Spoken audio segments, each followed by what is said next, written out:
मकाम है फैसलाबाद का घंटा घर। कारकुनान जमा है पाकिस्तान तहरीके इंसाफ के। एहतजाज करना चाहते हैं अपने बानी के कहने के ऊपर। रफ्ता रफ्ता तादाद में इजाफा होता है। इजाफा होने के बाद नारेबाजी शुरू होती है। मद्दे मुकाबिल पंजाब पुलिस के अहलकार हैं जो उनको धमकाना भी चाहते हैं और उनको बताना भी चाहते हैं। अतराफ में दुकानें खुली हुई और फिर आंसू गैस के शेल फायर होना शुरू हो जाते हैं। आप सब पर सलामती हो, मैं यासिर रशीद हूं और आप मेरा वीलॉग देख रहे हैं। नाज़रीन, अब रोजाना की बुनियाद के ऊपर पाकिस्तान तहरीक इंसाफ के मुख्तलिफ शहरों के अंदर एहतजाज का सिलसिला जारी है। कभी हमें मियांवाली में एहतजाज देखने को मिलता है, मुल्तान की सूरत हाल देखें तो वहां पे देखने को मिल रहा था, वो उन्होंने पोस्टपोन किया, बहावलपुर ले गए तो बहावलपुर में देखने को मिल रहा है। बहावलपुर के साथ साथ फैसलाबाद में देखने को मिल रहा था। उधर कराची में बहुत बड़ी रैली निकाली गई। संजानी के मकाम से होते हुए काहना से फिर रावलपिंडी से फिर ये सूरत हाल चलती चलती अब इस नहज तक पहुंची है कि रोजाना की बुनियाद के ऊपर एहतजाज हुआ करेंगे। अब रोजाना के ऊपर एहतजाज जो है, इस ज़मन के अंदर रोजाना की बुनियाद पे गिरफ्तारियों का सिलसिला भी जारी है। अब एहतजाज करने वालों में से कम ही लोग गिरफ्तार किए जाते हैं। एहतजाज से पहले गिरफ्तारियां होना शुरू होती हैं और वही गिरफ्तारियां ये बोनस और प्लस पॉइंट के तौर पे पंजाब पुलिस देखती है। आज फैसलाबाद का मंजरनामा ये था। मियांवाली में से भी बहुत से लोगों को गिरफ्तार किया गया। बहावलपुर से बड़े क्रैकडाउन की तैयारी की गई, वहां से लोगों को गिरफ्तार किया गया, रोका गया, रुकावटें वहां पे खड़ी की गई। लेकिन इन दो शहरों की निस्बत फैसलाबाद पाकिस्तान का तीसरा बड़ा शहर है, जिसे पाकिस्तान का मैनचेस्टर भी कहा जाता है। वहां पे जिस जगह पर एहतजाज हो रहा है वो 8 बाजारों वाली जगह है, घंटा घर। अगर किसी को मालूम हो कि वो जो नक्शा है घंटा घर के अतराफ का, ये बुनियादी तौर पे ब्रिटिश फ्लैग के ऊपर बना है कि ब्रिटिश फ्लैग पे लकीरें जो हैं वो 8 हैं, यानी 8 बाजार बनते हैं घंटा घर के अतराफ में। सेंटर में घंटा घर है और उसमें हर बाजार के मिड के अंदर एक गोल बाजार है। आप गोल बाजार में एक में एंटर हो जाएं, घूमते घूमते घूमते आप आधे घंटे बाद उसी बाजार में वापस निकल आएंगे। तो वहां पर हजारों की तादाद में दुकानें, लाखों की तादाद में रोजाना लोगों का आना जाना है। वहां पर दुकानें खुली हुई थी, ग्राहकों की भी भरमार थी जो रोजाना की बुनियाद पे होती है। वहां पर पाकिस्तान तहरीक इंसाफ के लोग जमा होते हैं। अब जब वो जमा हो गए, आपको मालूम था कि एहतजाज होगा, आपको मालूम था इनके पास झंडे भी होंगे, तो आप जो एंट्रेंस है बाजारों की, वहां पे नफरी तैनात कर देते। और वहां से ये हर बाजार की एंट्रेंस के ऊपर नफरी तैनात करना बहुत बड़ा मसला नहीं है। 8 बाजार, 8 एग्जिट पॉइंट्स हैं, वही एंट्री पॉइंट्स हैं।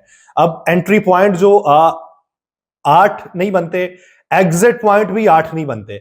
आप 8 पॉइंट्स के ऊपर ही लगा देते तो आप, इसका मतलब यह है कि आपने एंट्री और एग्जिट पॉइंट जो है वो बंद कर दिए, यानी आपने एक हिसार कायम कर लिया। अब उसमें से निकल के, उसके अलावा निकल के कोई कहीं नहीं जा सकता। वो छोटी छोटी गलियां, उसमें से कितने लोग निकल जाएंगे? वो छोटी छोटी पैचेस के अंदर गलियां आती हैं, उसमें से कितने लोग निकल जाएंगे? यानी मेन हिस्सा आप बंद कर देते। लेकिन आपकी हिकमत अमली वो भी नहीं थी। आपने वो एंट्री और एग्जिट पॉइंट के ऊपर भी अपनी गिरफ्त मजबूत नहीं रखी। लोग वहां पे जमा हुए, लोग जमा होने के बाद आंसू गैस के शेल फायर कर दिए। अब वहां पे हर उम्र के लोग आते हैं, जिनमें बच्चे भी होते हैं, क्योंकि अतराफ में अगर आप वहां की दुकानें देखें, छोटी साइकिल्स वाली दुकानें भी हैं, मोबाइल फोन की मार्केट भी है, वहां पे मेडिसन की मार्केट भी है, वहां पे ये तिब्बी आलात की मार्केट भी है, वहां पे कपड़े की मार्केट भी है, सूतर की मार्केट भी है, जो मुख्तलिफ चीज़ों के आलात हैं उसकी मार्केट भी है। उसके अलावा खाने पीने के स्टॉल्स वहाँ पे हैं। उसके अलावा ग्लासेस की बहुत बड़ी मार्केट वहाँ पर मौजूद है। वहाँ पे ये जो क्या नाम है, खुश्क मेवाजात होते हैं, उसकी बहुत बड़ी मार्केट मौजूद है। यानी वो घंटा घर के 8 बाजारों के अंदर जो भी जरूरत की अशिया है, और चाहे पुरताइश हो या किसी भी तरह की, उसकी मार्केट वहां पर मौजूद है। यानी हर किस्म के लोग वहां पे आते हैं, करीबी अजला के लोग वहां पे आते हैं, थोक का सामान लेने के लिए वहां पे आते हैं। और वहां पे आंसू गैस के शेल फायर किएगा। सूरत हाल ये पैदा हुई कि फुटेजेस बनाने वाले जो तीसरी मंजिल से फुटेज बना रहे थे, उन्होंने अपनी खिड़की खोली, आंसू गैस का शेल अभी गिरा ही था, तो उसके फौरी बाद वो खिड़की बंद करके कहते हैं ये क्या जहरीला मवाद है, मुझे सांस नहीं आ रहा। तो ये तीसरी मंजिल पे जो शख्स मौजूद था, ये उसके अल्फाज थे। तो सोचिए कि नीचे जो लोग मौजूद हैं ان کا کیا قصور جن کی دکانیں کھلی ہوئی ہیں؟ کیا وہ پاکستان تحریک انصاف کے تھے؟ ان کا کیا قصور جو اشیاء خورونوش کی خریداری کرنے یا مختلف ضرورت کی اشیاء کی خریداری کرنے بازار کا رخ کیے ہوئے تھے؟ کیا وہ پاکستان تحریک انصاف کے تھے؟ کیا وہ بانی پی ٹی آئی کے کہنے پہ خریداری کرنے آئے تھے؟ یہ آپ کی مینجمنٹ تھی۔ اس سے نفرت کے اندر مزید اضافہ ہوگا، اس سے آپ کو معلوم پڑے گا کہ آپ کے جو اقدامات ہیں وہ آپ کے گلے کی ہڈی بن جائیں گے۔ آپ کہتے رہیں کہ ہم گھروں کے پروگرام جو ہیں اس کا اجرا کر رہے ہیں، آپ کہتے رہیں کہ ہم سکوٹیز دے رہے ہیں، آپ کہتے رہیں ہماری معیشت بہتر ہو رہی ہے، آپ کہتے رہیں نئے ویژن کے ساتھ پنجاب کو چلایا جا رہا ہے۔ اگر یہ نیا ویژن ہے نا تو یہ یاد رکھیے کہ اگر آپ فی گھرانہ 1-1 لاکھ روپیہ بھی دینے کے اقدامات اٹھائیں گے اور ساتھ ہی ساتھ یہ بھی اقدامات چلتے رہیں گے، کہیں نہ کہیں پہ گھر کے اندر آپ کی نفرت کا بیج جو ہے وہ بویا جاتا رہے گا، اور اس کی فصل جب آپ لوگوں کو کاٹنے کو پڑے گی تو آپ لوگوں کے لیے بڑی مشکل ہو جائے گی۔ ابھی پاکستان تحریک انصاف ڈی چوک کا جو جلسہ ہے یا احتجاج ہے اس کو مؤخر کرنے کا ارادہ نہیں رکھ رہی۔ آج تک اطلاع اس کی موصول ہونی تھی کہ آیا اسے مؤخر کر دیا گیا یا نہیں کیا گیا، لیکن اطلاع موصول نہیں ہوئی۔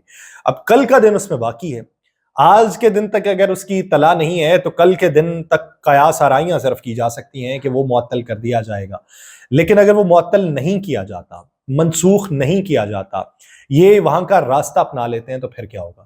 دوسری صورت جو آئینی منظر نامے سے ہے، وہاں پہ ترامیم کرنے کی صورت میں بہت سارے لوگ یہ باتیں کر رہے ہیں کہ قاضی فائز عیسیٰ صاحب اگر آئینی عدالت کے جج بن جائیں گے تو جسٹس منصور علی شاہ صاحب جو ہیں وہ غیر فعال ہو جائیں گے، کیونکہ سیاسی کیسز اور آئینی کیسز وہ سنیں گے، پاکستان تحریک انصاف کو پھر کوئی امید نہیں ملے گی۔ تو ایسا بھی ممکنات میں سے ہے کہ جب 68 سال آئینی ترمیم کے بعد عمر ہو جائے گی، جس طریقے سے نواز شریف صاحب نے بھی باہر جانے سے ابھی گریز کیا ہے، انہیں معلوم ہے کہ اس ہفتے یا آئندہ ہفتے آئینی ترامیم پیش کی جائیں گی، تو اگر وہ 68 سال عمر ہو جائے گی تو قاضی فائز عیسیٰ صاحب اگلے 3 سال کے لیے آئینی عدالت کے جج ہو جائیں گے۔